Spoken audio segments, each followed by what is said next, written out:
Kitiu kilega kibana teach kidama edit not justice wacho. Wangu lego piun bene wamede kichunya chiel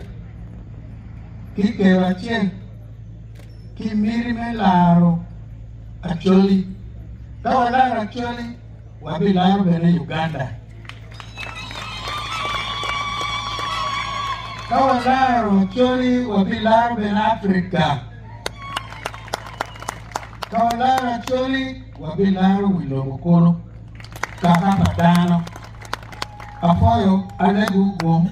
rubao gwakwa idok tich ma endo uchimo piwan enoni afoyo matega neda afoyo yes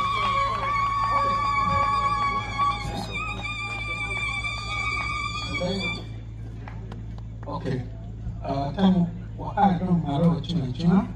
wabilego don rubao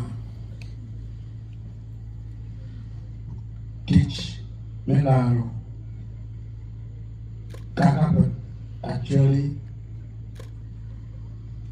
mapachone uto entamo megi ikwilo ching lotino wario mago chago kalok yeni Lord Justice Alphonse Chigamoy ke ambassador olaro tuno kitu magu ye bene Rebecca teach kachel kwegini weng inikerugi ikur bene wan kind kidorma kingu goyoni wawinyo wakure ye ni owa completely and when he take a teach Pingo pay mino kakamo bela pi kono pi pajomo kono pi iwidobokan opo ipitam enani kachoke eni golai wie kutuma fort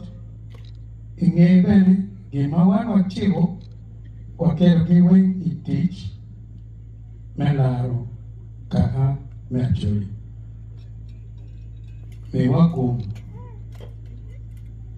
kana wabichao mwaka mwenye chaki kene jeng matin kidigini mero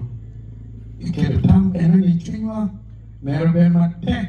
nara chel tamni mer ana tem gima mite ini mero time ya Acholi kai Gordon lari iwiwa ikumwa kakweni wabiyopuru waninga mabe wacho bene mabe memede kilok enani weko chobe kutu mabe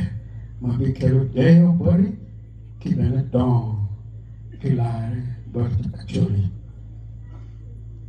kwa man wen ingin rotwa Yesu Kristo Amen. Wale upoi mte, upoi.